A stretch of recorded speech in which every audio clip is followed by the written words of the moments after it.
제16강 하늘의 보화. 오늘은 이 주제를 가지고 하나님의 말씀을 나눠보고자 합니다. 마태복음 6장 21절에는 우리에게 아주 중요한 한 가지 깨달음을 주는 말씀을 줍니다. 내 보물이 있는 곳에 우리의 마음도 있다는 것입니다. 우리가 소중하게 여기는 것을 보관하는 곳에 우리의 생각도 계획도 있게 되는 것입니다. 우리는 저 하늘의 상급 영원한 생명을 얻기 위해 주님을 좇고 주님과 동행하며 살아간다고 공언합니다. 그런데 우리는 그곳에 우리의 보물들을 쌓아두고 있는지 곰곰하게 생각해 보게 됩니다. 오늘 이 자리에 계신 모든 분들에게 하늘의 보화가 온전히 쌓이게 되기를 예수님의 이름으로 축원드립니다. 저희가 제자훈련으로서 그동안 많은 걸음들을 걸어오고 있습니다. 특히 기독교인으로서의 생활 방식을 배우는 현재의 단원은 굉장히 중요한 단원이라고 할 수 있을 것 같습니다. 우리가 어떻게 신앙을 해야 되는지에 대한 그림들을 알려주기 때문이지요. 그런 모든 생활 방식들 중에 우리가 그동안 배워왔던 안식일이나 경건생활과 같은 귀한 시간들은 우리의 삶의 습관으로 자리 잡아야 합니다. 또 하나 습관으로 가져야 할 것이 있는데 바로 그것이 오늘의 주제인 헌금 생활입니다. 주님께서 우리에게 헌금을 하라고 하신 데는 이유가 있습니다. 그러나 그 이유를 다 덮어두더라도 일단 우리는 신앙인입니다. 하나님이 말씀하셨으면 순종하는 사람들이죠. 뭐 건강해지려고 건강 식단을 지키는 것도 중요하겠지만 그 이상으로 중요한 것은 이것이 하나님의 명령이기 때문입니다. 우리의 청지기 생활도 마찬가지입니다. 주님께서 말씀하셨으니 주의 종들이 듣는 것이지요. 오늘 우리가 청지기로서 주님의 명령을 온전하게 순종할 수 있게 되기를 예수님의 이름으로 축원드립니다. 그런 의미에서 우리 구호를 외쳐보도록 하겠습니다. 구호 준비되셨습니까? 구호 준비! 야! 여호와여 말씀하옵소서 주의 종이 듣겠나이다. 아멘. 아멘. 이 자리에 계신 모든 성도님들이 주님의 말씀을 순종으로 받아들이시는 귀한 시간 되시길 간절히 바랍니다. 우리가 지난 시간에 경외심에 대한 이야기들을 공부했었습니다.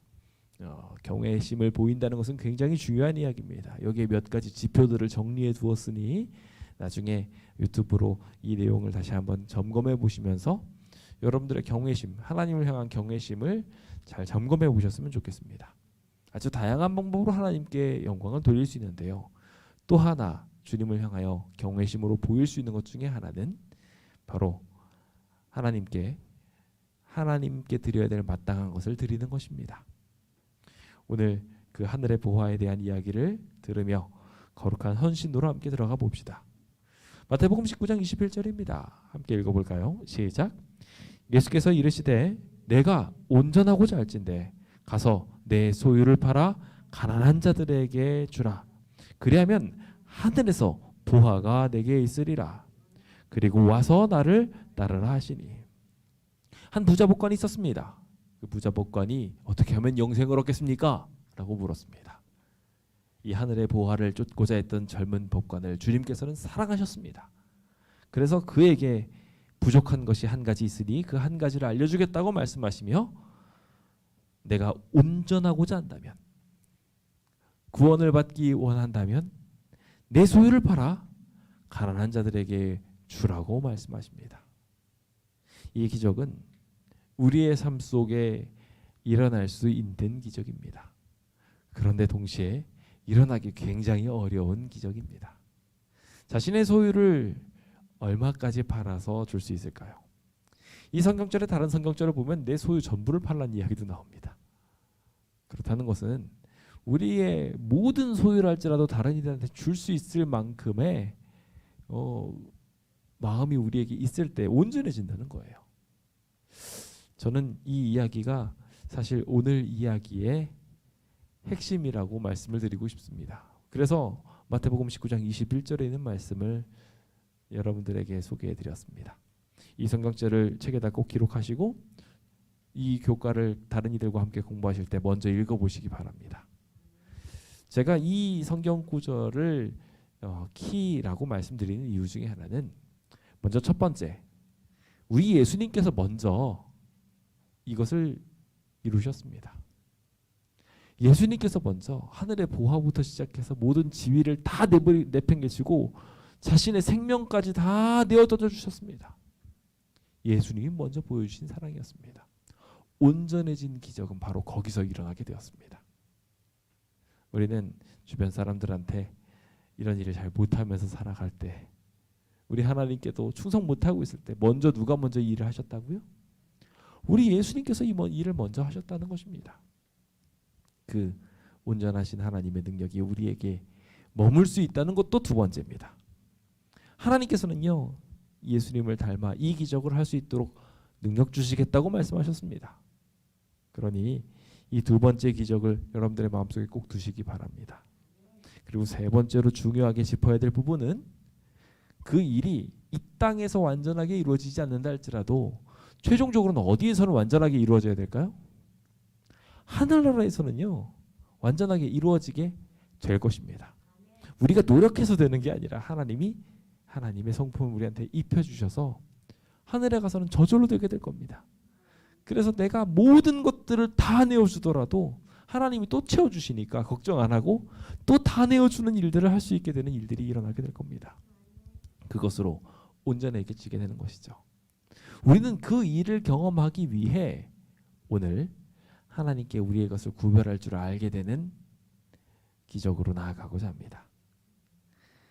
주님의 구원의 즐거움을 내게 회복시켜 주소서라고 이야기했던 이 시편의 기자의 기적이 오늘 우리의 삶 속에 일어나게 되려면, 구원의 즐거움은요, 자원하는 심령에서 나오게 됩니다. 구원이 어디서부터 생겨나게 된다고요? 자원해서 다른 이들에게 주고 나누어 주고 사랑 베풀어 주는, 거기서 시작된다는 것입니다. 그러니 오늘 우리의 삶 속에 구원이 제대로 이루어지려면, 온전해지려면 내 소유를 팔아서 가난한 자들한테 나눠주라는 기적들이 오늘 우리의 삶 속에 이루어질 필요가 있는 것입니다. 그 일의 열쇠가 오늘 우리가 살펴보게 될 교과 중에 있습니다. 이렇게 그것을 펼쳐보시고 공부하시는 가운데 주님을 따르는 자들을 향하여 준비된 하늘의 보화를 온전히 경험하게 되시길 간절히 바랍니다. 자, 그렇다면 이제 서문으로 들어가 볼까요? 이제 밑줄 그으실 준비하시고 메모하실 준비하시면서 붉은색이 나온 부분이 있으면은 밑줄 팍팍 그으시면서 항상 진행을 하셔야 됩니다. 그래야지 다른 사람한테 전달할 수 있겠죠? 예, 그래서 첫 번째 파트 보시면서 하겠습니다. 자, 하나님은 모든 것을 소유하신 분이십니다. 그런데 누가 이것을 깨트려 버렸습니까? 사단이었습니다. 생명의 근원에 대해서 하와한테 거짓말을 했습니다. 우리가 지금 현재 이렇게 욕심이 가득 차게 된 가장 큰 이유 중에 하나는 이거 모두 다 내 거야 라는 생각 때문이었습니다. 내 삶에 대해 내가 주인이 되겠다라는 생각을 가지고 생명이 하나님께 의존되어 있다고 생각하지 않고 나 자신의 거라고 생각하게 하는 것부터 시작됐다는 거예요. 그래서 지금 가지고 있는 생명, 지금 가지고 있는 돈 다 내 거라고 생각하기 시작한 겁니다. 여기서부터 꼬이기 시작한 거예요. 그런데 문제는 이 모든 것들은 누구 거예요? 하나님 거라는 것입니다. 이 생명도 여기 만들어주신 모든 것도 결국은 다 하나님 거였습니다. 근데 사단한테 속는 바람에 이 오해에 빠지게 된 것이에요. 심각한 오해에 빠지게 된 청지기들은 결국 지금도 사단의 지배를 받으며 우리의 생명, 몸, 자녀, 재산 등을 다 하나님의 소유가 아니라 내 거라는 생각을 가지고 살아갑니다. 그러다 보니까 하나님의 방법과 다르게 내 욕심만 챙기면서 살게 되는 경우들이 생겨나게 된 것입니다. 그러니까 여기 성경 구절을 잘 밑줄 그어야 됩니다. 너희 몸은 너희가 하나님께로부터 받은 바 너희 가운데 계신 성령의 전이라고 이야기하면 이 모든 우리의 몸까지도 하나님 거라고 말씀하셨습니다. 심지어 그거 어떻게 하셨다고요? 값으로 산 것이 되었으니 그런즉 너희의 몸을 가지고 뭐 하라고요? 하나님께 영광을 돌리라고요. 이거 내 건 줄 알았는데 내 게 아니었다는 거예요. 오늘 이 시간 우리의 모든 것들이 하나님께로부터 온 것임을 다시 한번 확인하고 주인의 것을 자기 것이라고 착각하고 있었던 불의한 청지기에서 벗어나게 되시길 예수님의 이름으로 축원드립니다. 자, 그렇다면 자, 이제부터 그 청지기에 대한 이야기들을 잠깐 생각해 봅시다. 청지기는 자기의 것을 운영하는 사람인가요? 아니면 주인의 것을 맡아서 운영하는 사람인가요? 그렇습니다. 주인의 것을 맡아서 운영하는 사람이에요. 그렇다는 건 다른 말로 말하면 지금 현재 우리가 가지고 있는 모든 것들에 대하여 주인이 언젠가는 체크한다는 겁니다. 그래서 우리는 하나님께 우리가 그동안 맡아온 것에 대해서 언젠가는 반드시 설명해야 됩니다. 그것이 시간이든 재능이든 사람의 관계든 그리고 재물이든 다 하나님께서 언젠가는 판가름하십니다. 우리가 함부로 내 마음대로 쓴 것에 대해서 주님께서는 언젠가 심판하신다는 것입니다. 그것이 언제일지 확정하실 수 있는 분 계십니까? 아무도 없습니다. 누가복음 12장에 보면은 한 부자가 등장합니다. 근데 그 부자가요 풍년을 맞이했어요. 땅도 많은데 풍년까지 됐으니까 어떻게 됐습니까? 더 부자가 된 겁니다. 더 부자가 됐으니까 그가 한 선택은 뭐였냐면은 창고를 더 많이 짓겠다는 거였어요. 더 많이 지어서 더 큰 부자가 되겠노라고 자신의 포부를 밝힙니다. 네, 안타깝게도 하나님께서는요 이 부자의 생명을 그날 거두게 되는 이야기를 하게 됩니다. 불을 얻을 수 있는 능력도 해를 비춰주고 비를 내리며 곡물을 자라게 하신 것도 다 누구 때문이었습니까? 하나님 때문입니다. 그 모든 것에는 하나님의 중요한 목적이 있었습니다. 여기서 밑줄을 그어야 됩니다. 붉은색 표시돼 있죠? 예, 어쩌면 하나님은 그가 도움이 필요한 자들을 섬기고 복음을 전파하는 일에 그의 재산을 사용하기를 바랐었을지 모른다. 하나님 목적이 있었다는 거예요. 그렇게 복을 주신 거에는요, 부자가 되게 하신 거에는요, 목적이 있어요. 실제로 영감의 말씀이나 하나님의 말씀에 보면 분명하게 가난한 자들을 남겨두셨다고 말씀하셨어요. 부한 자들에게 하나님께 충성할 수 있도록 하기 위해 가난한 자를 이 땅에 남겨두셨다고 말씀하셨다고요. 그들을 남겨두는 것을 통해서 우리가 그 재산을 나눠주고 보살펴주는 것을 통해 가난한 자는 하나님을 맛보고 그걸 전달하면서 하나님의 사랑을 부자도 느낄 수 있게 되는 그러한 천국의 순환이 만들어지기를 기대하셨던 것입니다. 근데 문제는 부자가 어떻게 했습니까? 부자, 더 큰 부자 되겠다고 창고를 짓는 선택을 하게 된 것입니다. 주님께서는 그의 영혼을 도로 찾겠다고 말씀하셨습니다. 그럼 그거 누구 거 되겠니? 라고 말입니다. 청지기가 자기를 위해서만 돈을 씁니다. 그러면 어떻게 될까요? 그러면 그 청지기 직분 빼앗깁니다. 그 맡겼던 모든 재산 다 회수돼서 다른 이들에게 넘어가는 것입니다. 자기를 위해 재물을 쌓아두고 하나님께 대하여 부여하지 못한 자는 이와 같이 된다는 것이었습니다. 제가 오늘 저희 교회 뒤에 전등 공사들을 좀 잠깐 했습니다. 조금 뒤에가 밝아졌죠? 전등 공사들을 했는데 그 전등 공사를 하면서 제가 당연히 이쪽에는 선이 이렇게 안 돼 있겠지 하고서 전선 공사 할 때 만져서는 안 될 선을 구별해 놨습니다. 그리고 다른 선은 이건 괜찮겠지 생각하고 만졌습니다. 그런데 선 배치를 다르게 놓으신 것 같아요. 그래서 제가 그 선을 만지고 감전이 됐습니다. 감전이 돼서 사실 죽을 뻔했어요. 아마 제가 조금만 더 오래 잡고 있었거나 아니면 손이 붙었으면은 아마 오늘 저는 여러분들에게 부고장을 돌리고 있었을지도 모르겠습니다. 제가 그 경험을 딱 하면서 오늘 내 삶이 마칠 수 있겠구나 하는 생각을 다시 했습니다. 그러고 나서도 제 몸에 육체에 조금 부담이 있었는지 사다리에 올라간 상태에서 다리에 힘이 풀리면서 넘어갈 뻔하게 되더라고요. 두 번이나 하나님께서 지켜주셨어요.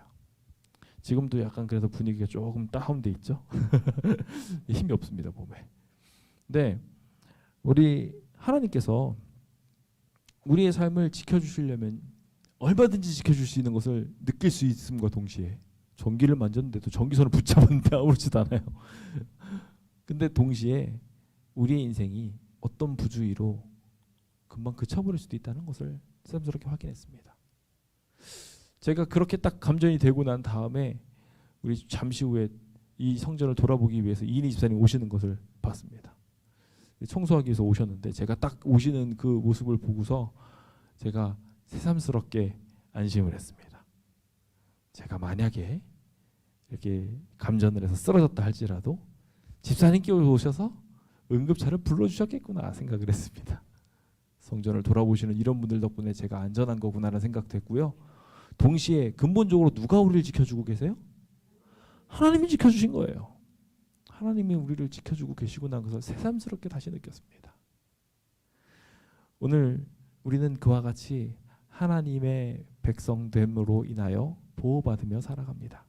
근데 그것을 내가 잘나서 내가 운이 좋아서 이런 식으로 치부해버리기 시작한다면 결국 우리는 언젠가 하나님의 것에 대해서 분명하게 판단받게 될 것입니다. 그러므로 성도 여러분, 만물이 하나님의 것임을 인정하게 되시길 예수님의 이름으로 축원드립니다. 그리고 그 하나님의 것 된 우리의 삶을 하나님께 드리며 모든 부분에 있어서, 여긴 재정부적인 부분이라고 표현되어 있지만 모든 부분에 있어서 하나님의 것을 구별할 수 있게 되기를 바랍니다.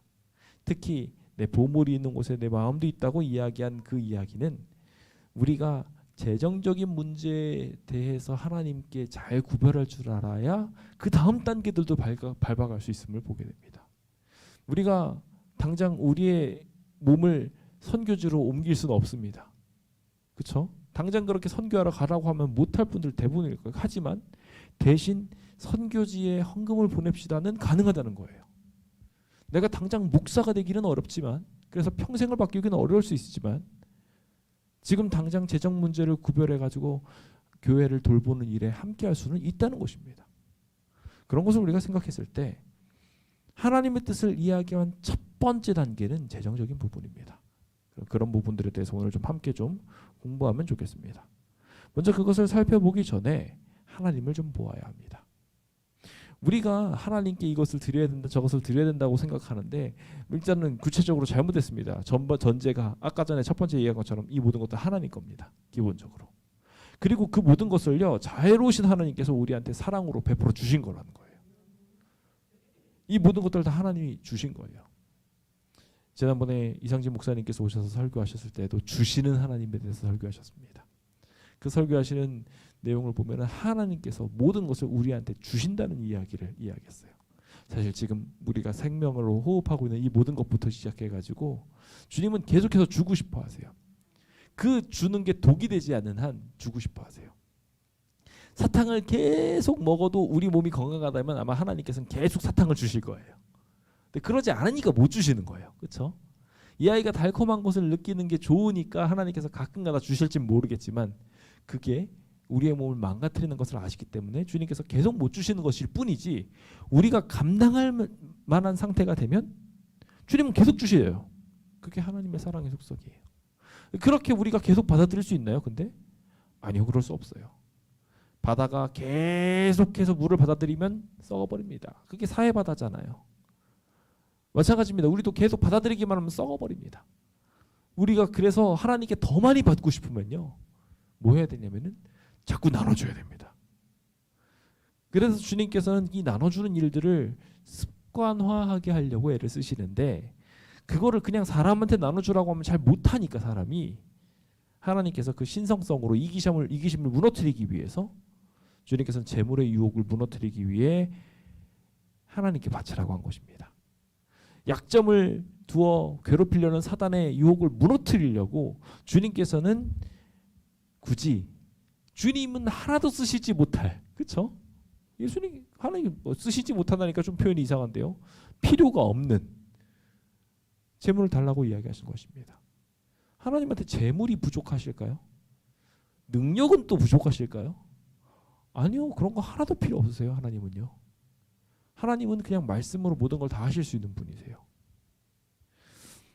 제가 이번에 말씀을 나누기 청지기 부흥회를 가게 됐는데, 청지기 부흥회를 가게 돼가지고 이렇게 말씀을 나누려고 하는데 아이 하나가 와가지고요, 조그만 아기 하나가 저를 처음 봤다고 목사님 선물이에요 하고서 저한테 종이로 이렇게 만들어져 있는 인형 옷 접기 하는 걸 저한테 주더라고요.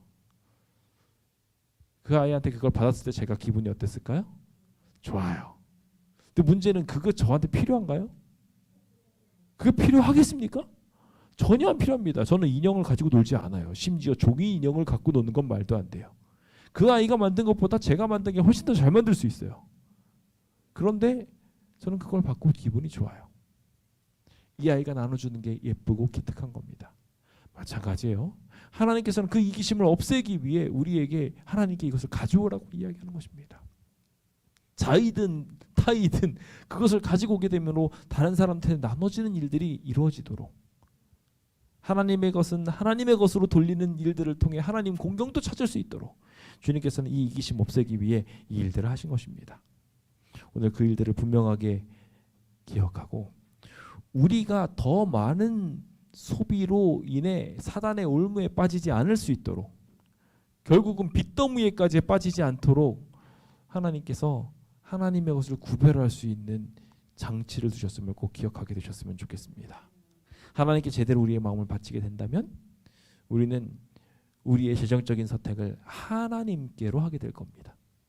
하나님의 자애로운 심령을 반영하기 시작하는 방법으로 우리의 재정 운영을 하게 될 겁니다.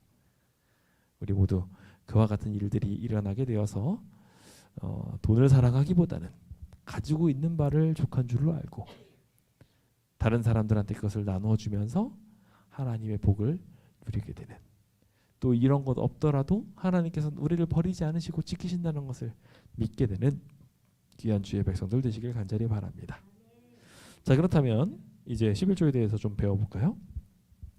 자, 11조에 대해서는 우리가 뭐 너무나 잘 알기 때문에 빠르게 넘어가겠습니다.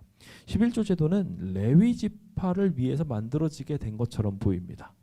12지파들이 있었는데 그 12지파들 중에 주님께서는 레위라는 지파를 받으시겠다고 하셨습니다.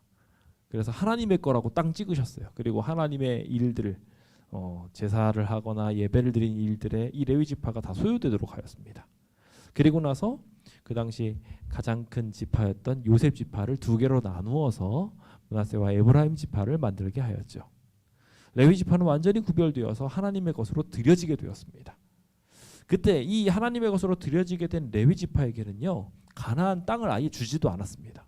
대신 어떻게 하게 했냐면 11조를 모두 받아서, 이 모든 것들이 하나님의 기적으로 다 얻게 하신 거니까 이 땅을 하나님의 것이라는 것을 인정한다는 의미에서 열의 하나를 구별하여 레위 지파한테 드리도록 하였습니다. 그 일들을 통해 레위 지파는 무엇을 했냐면 주변 사람들의 죄를 용서해 주는 일을 수행할 수 있도록 생업에 도움을 얻었습니다. 레위 지파에게는 아무것도 없었거든요. 근데 그 모든 것들을 하나님께 바친 이 제물들을 통해 가지고 그 일을 수행할 수 있도록 하였던 것입니다. 그렇게 레위 지파는 하나님의 일들을 각 땅에서 거류하면서 그 일들을 하게 됩니다. 성전을 살피는 데 전념하도록 레위 지파가 그 일들을 수행하며 11조, 즉 열의 하나, 수입의 열의 하나를 구별하여 하나님께 바치도록 하였던 것입니다. 이 일은 성소 봉사가 맞춰지게 된 예수님께서 십자가에 달려 돌아가신 이후에도 계속되어야 된다고 성경은 말해주고 있습니다. 고린도전서 9장에 보면은요, 중요한 성경절이니까 마찬가지로 밀주를 그어야 되겠죠. 성전의 일을 하는 이들은 성전에서 나는 것을 먹는다라고 기록하고 있죠. 그렇습니다. 마찬가지로 이와 같이 주께서도 복음을 전하는 자들이 복음으로 말미암아 살리라 명하셨느니라. 그렇죠? 복음을 전하는 사람들에게 성전에서 행했던 레위인들의 역할이 위임되어 그들이 그 일을 수행하고 있는 일들이 가능하도록 주어야 한다고 말하고 있습니다. 이와 같은 말씀을 주께서 하셨다고 말하고 있죠. 그렇죠? 그러니까 예수님께서 이 말씀 하셨다는 거예요. 근데 문제는 교재에 그게 나오나요, 안 나오나요? 안 나와요. 안 나오면 이거 어떻게 되나요? 받아 적어야 되겠죠. 자, 옆에다 적으시기 바랍니다. 마태복음 10장 10절 그리고 누가복음 10장 7절입니다.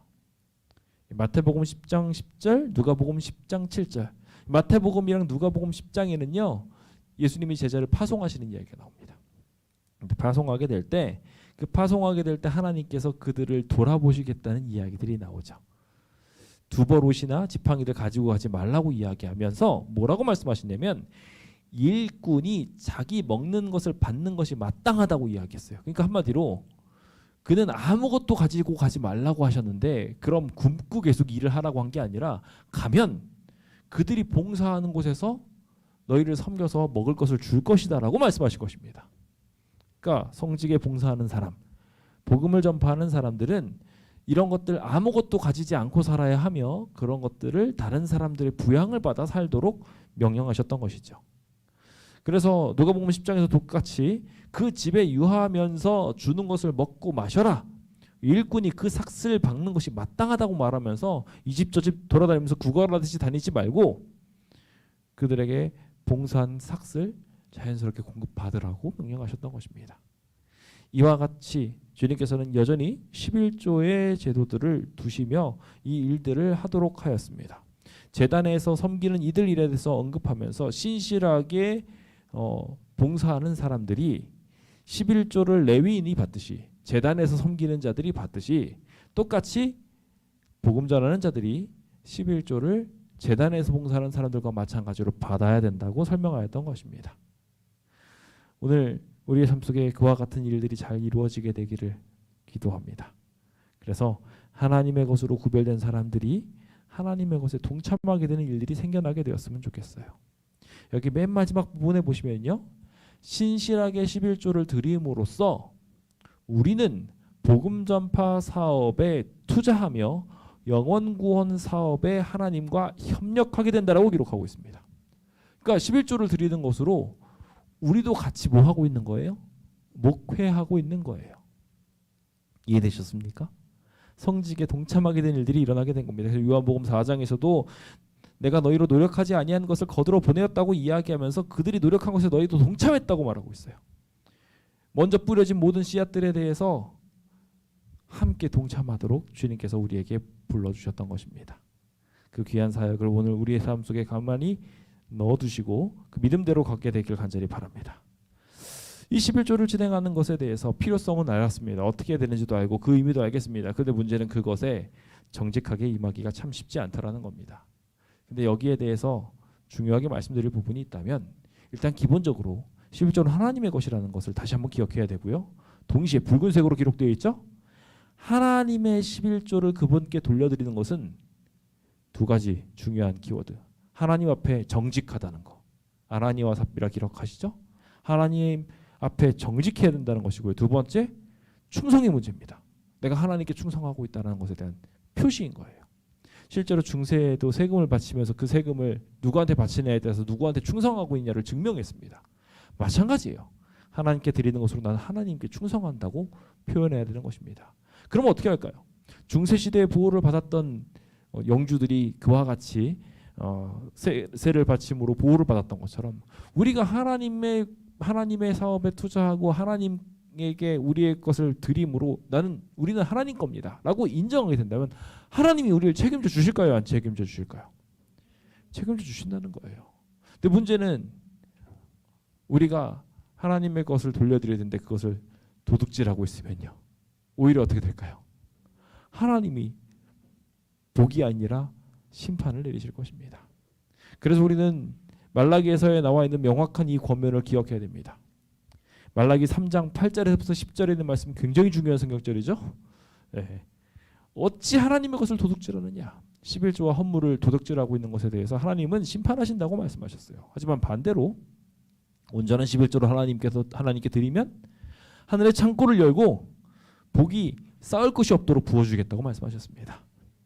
하나님께서는요 성경 전체에서 하나님을 시험하지 말라고 대부분 말하지만 여기에서만큼은 나를 시험해보라고 말씀하셨어요. 하나님께 11조를 드리면 복 주는지 안 주는지 아주 예외적으로 시험해보라고 말씀하셨다는 것입니다. 그 일들이 우리의 삶 속에 잘 이루어지기를 기대해봅니다. 11조에 관련된 몇 가지 질문들이 있습니다. 그 사실에 대한 질문들을 아주 간단하게만 제가 짚고 넘어갈게요. 무엇을 기준으로 11조를 계산해야 될까요? 라고 이야기할 때 우리한테 딱 떨어지는 수입이 아니라 그래서 말 그대로 세금이나 이런 것들을 막 다 제하고 건강보험료 제하고 거기에서 11조를 대하는 게 아니라 우리에게 주어진 수입 거기에서 바로 떼는 것입니다. 이 계산 법칙이 굉장히 복잡할 수도 있는데요. 우리가 우리 몫으로 받게 된 것이 있으면 그것 전체에서 하나님께 드리는 것이 마땅합니다.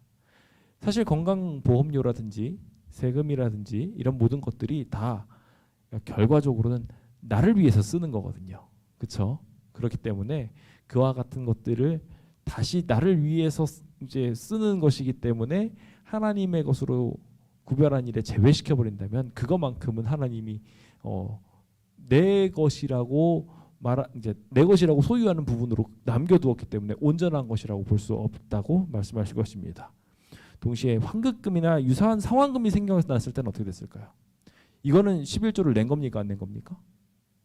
세금을 내면은 환급 받잖아요.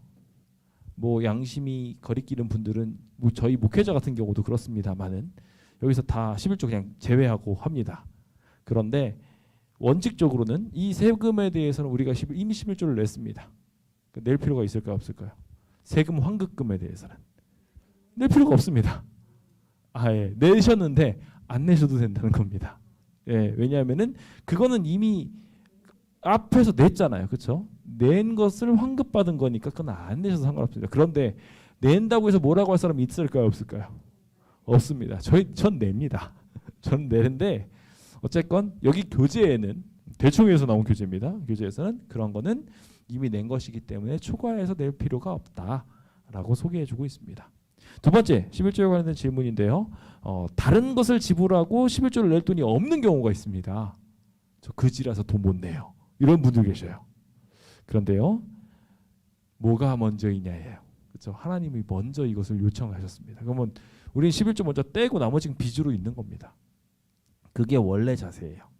그래서 그렇게 해야 된다고 이야기하고 있고 그것과 관련된 성경절들을 여기다 쭉 놔뒀습니다. 총독한테 그렇게 해보라고 이야기를 성경에서는 또 기록하고 있습니다. 빚에도 이렇게 상위 변제가 있잖아요. 그렇죠? 그래서 전세를 할 때 만약에 전세자금 대출을 받았으면 뭐가 먼저 가져가요? 은행이 먼저 가져갑니다. 그렇죠? 그렇게 우선권이 있는 것처럼 마찬가지로 우리 빚이 생겼을 때에도요. 하나님께 우선권이 있습니다. 우리는 하나님의 소유니까요. 그렇죠? 그래서 그런 자세를 머릿속에 두시고 계시면 그 빚을 누가 책임져 주실까요? 마찬가지로 하나님이 책임져 주십니다. 그러니까 믿고 그렇게 걷게 되셨으면 좋겠습니다. 그렇게 하나님께 공경하게 되면 하나님이 복 주실 겁니다. 계속해서 11조와 관련된 질문 10% 미만으로 드려도 될까요? 저 다 못 내겠어요. 아니요. 그것은 11조가 될 수 없습니다. 그러니까 원칙적으로 되시기 바랍니다. 11조를 꼭 어디에다 드려야 될까요? 라고 하시는 분들에게 이것은 각자 자신이 있는 곳에 드리라고 말하고 있습니다. 이게 어떻게 되어 있냐면요. 이스라엘 백성들이 다 흩어져 있었잖아요. 그들이 11조를 드릴 때도 마찬가지였습니다. 각자의 위치에서 자기가 있는 곳에서 재물을 자기가 회당에 다니는 곳이나 이런 곳들에 11조를 드리면 그것이 다 모여서 예루살렘으로 모이게 되었습니다.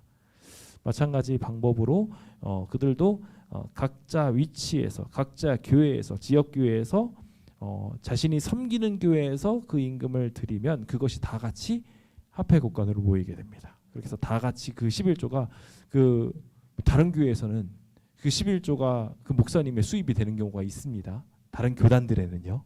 저희 교단은 그래요, 안 그래요? 안 그렇습니다. 저희 교단만큼은 다 그걸 가져가서 균등하게 분배하고 과도하지 않게 나눠주고 난 뒤 나머지는 다 선교 자금으로 선교 사역자들이 복음 사역지에서 복음 사역을 하도록 그걸 지원하는 방향으로 쓰고 있습니다. 자, 그러다 보니까 다른 유용한 사역에 11조를 보낼 필요가 있을까요, 없을까요? 없습니다. 왜냐하면 그 잉여 자금이 나오는 것들은 다 어떻게 하기 때문에 자연스럽게 유용한 사업에 투자하고 있기 때문에. 그래서 작은 교회나 큰 교회 목사님들의 수입 다를까요, 안 다를까요?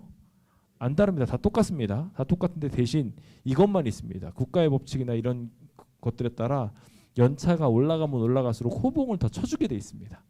그 목회 연차에 따라서만 조금의 차이가 있을 뿐 얼마 차이 안 납니다. 그거 해봤자 몇만 원밖에 안 늘어납니다. 근데 그것들의 차이가 있을 뿐 모든 목회자가 다 똑같습니다. 제가 이렇게 작은 교회에 있다 할지라도 저기 큰 교회에 있는 목사님들이랑 월급은 똑같습니다. 그래서 그렇게 진행되고 거기에 심지어 세금이나 이런 것도 철저하게 다 우리는 드리도록 되어 있다는 건 참 자랑스러워할 부분 중에 하나죠. 그런데 이제 목회자에 대한 신뢰를 잃게 되는 경우도 있습니다. 그럴 때 어떻게 될까요? 목회자에 대한 신뢰를 잃어서 나 11조 못 내겠습니다 하시는 분들이 있는데요. 목회자한테 11조를 내는 건가요? 아니에요. 그건 번지수가 잘못됐어요. 결과적으로 그것이 돌고 돌아가지고 목회자한테 혹 온다 할지라도 그 금액을 드리는 주체는 하나님입니다. 그러니까 하나님께 다 드려야 되는 것입니다. 그렇기 때문에 여기 청지기에 보내는 권면의 말씀을 기억하셔서 불만을 품고 더 이상 11조를 바치지 않겠다는 이들에게 주어진 권면 한번 나중에 꼭 읽어보시기 바랍니다. 마지막으로 전 말씀을 마무리 지으면서 11조 외에 봉헌물도 있음을 분명하게 말씀드리고 싶습니다. 하나님의 것을 하나님께 돌려드리는 것은 당연한 일이고요. 그 외에도 교회를 위해서 우리가 자원하여 하나님께 드리는 봉헌물들이 필요합니다. 성경에 보면 그와 같은 일들이 분명하게 나와 있습니다. 아까 나왔던 말라기 3장에서도 너희가 도둑질한 게 11조만이라고 안 했어요. 모두 있다고 했어요. 노란색으로 표기했는데 봉헌물도 도둑질했다고 표기하고 있어요. 하나님께 드려야 될 봉헌물들이 분명하게 있습니다. 그래서 복에 따라서 하나님께 자원하는 마음으로 드려야 될 봉헌물들이 있어요. 이것은 자원하여 드리는 것입니다. 그러니까 11조는요. 하나님에게 자원해서 드리는 게 아니라 의무예요. 근데 나머지 자원해서 하나님께 드리는 제물들이 있습니다. 그 자원해서 드리는 것들은 하나님께서 하나님의 사업을 돌아보게 하는데 신자들이 헌금하는 것을 통해 그 일에 직접 동참하도록 하기 위해 하나님께서 하신 방법들입니다. 그래서 그 방법은 성경에 얼마를 드려라가 없어요. 그런데 성경에 굳이 나와 있다면 머릿수대로 한 세겔씩 걷어라 하는 성전세가 있었습니다. 그것에 대해서는 뭐 최소한의 금액을 내도록 한 것이죠. 반 세겔씩 냈죠. 성전 세겔로. 그리고 동시에 그 외에 나머지 것들에 대해서는 성전을 가게 될 때마다 이제 헌물을 자원해서 드리는 통로가 있었음을 보게 됩니다. 우리가 잘 알고 있는 것처럼 거기서 정말 두렙돈을 냈던 정말 작은 동전을 냈던 과부가 칭찬받기도 했죠. 부자들은 막 동전을 쏟거나 붓기도 했는데 그와 같이 이렇게 헌금을 드리는 것이 자원해서 드리는 것들이 있었습니다. 성전을 드나드는 자들은 그것을 내게 되었었죠. 어쨌건 그 모든 것들이 성경에 나와 있지 않습니다. 비율들이. 그런데 여기에서 하나님께서 기준 삼게 했던 굉장히 중요한 것은 수입의 비율로 생각했다는 거예요. 그 사람이 가진 것의 비율로. 여기 수입이라고 하니까 오해하시는 분도 있어요. 전 수입이 제로인데요. 대신에 재산이 엄청 많아요. 그러면 수입은 없지만 재산이 엄청 많다면 어떻게 될까요? 마찬가지. 그래서 저는 이 수입이라는 단어보다 자산에라고 표현하고 싶어요. 자기가 가지고 있는 것에 비율을 맞추어서 드리는 게 좋겠고요. 여기서는 일단은 시작 1%든 2%든 시작해보라는 거예요. 자원하는 심령으로 드리는 것은요. 그래서 뭐 월정금을 1,000원을 내든 2,000원을 내든 저희 아이들은 뭐 얼마 돈을 벌지도 못하니까 그렇게 시작하고 있어요. 일단은 근데 제가 이야기하는 건 무조건 시작하라는 거예요. 뭐 부부는 일심동체니까 내 이름으로 안 하겠습니다 하시는 분들 아닙니다. 다 자기 이름으로 내는 거예요. 그래서 각자 자기 것으로 하나님께 드리는 것이고요. 그렇게 하는 것들이 점점점 늘어나게 돼서 뭐 또 하나의 대총회의 기준은 또 하나의 11조를 드리도록 제한하고 있죠. 그것에 대한 비율을 이 시간 말씀드리지 않겠습니다만 사실 성경에서는요 15%가 넘습니다.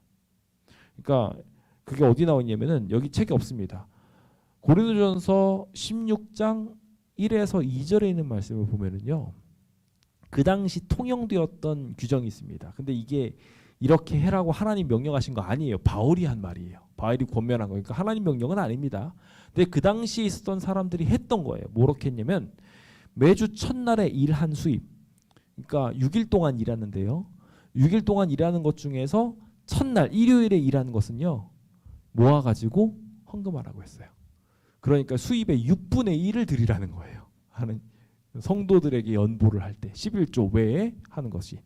그런데 지금 당장 이렇게 하라고 하면 부담스러운 분들이 많을 겁니다. 그렇죠? 자원해서 드리는 거예요. 그러니까 자원해서 드리시면 됩니다. 부담 전혀 가지실 필요 없고 이 일들을 통해서 하나님의 일들이 잘 될 수 있도록 전도지나 전도 자료, 뭐 예산, 교회 건물 수리, 공과금 납부, 운영 이런 것들을 할 수 있도록 하나님께 드리는 겁니다. 그렇게 해서 교회가 운영되도록 그런 일들을 통해서 할 뿐만 아니라 세계 선교, 미디어 사역, 청소년 사역 등 넓은 사역으로도 할 수 있습니다. 주님께서는 많이 드리는 만큼 너희 마음도 더 커질 거라고 말씀하고 있습니다. 여러분들 통장에 얼마씩 넣고 계신지 모르겠는데요. 그 중에 제일 신경 쓰는 통장은 뭡니까? 돈이 많이 들어간 통장입니다. 돈이 찔끔 돌아가 있는 통장은요, 잡동사니라고 전 정리해가지고 아무데나 버려놓습니다. 그런데 많이 들어간 통장은 어떤가요? 신경 많이 씁니다. 동일합니다. 하나님께 우리가 많이 투자하면 투자할수록 우리 마음이 거기 많이 가게 있게 되어 있기 마련입니다. 주님께 이 모든 것들을 드림으로 하나님의 보화를 온전하게 경험하게 되시길 예수님의 이름으로 축원드리면서 오늘 모든 말씀을 마치겠습니다.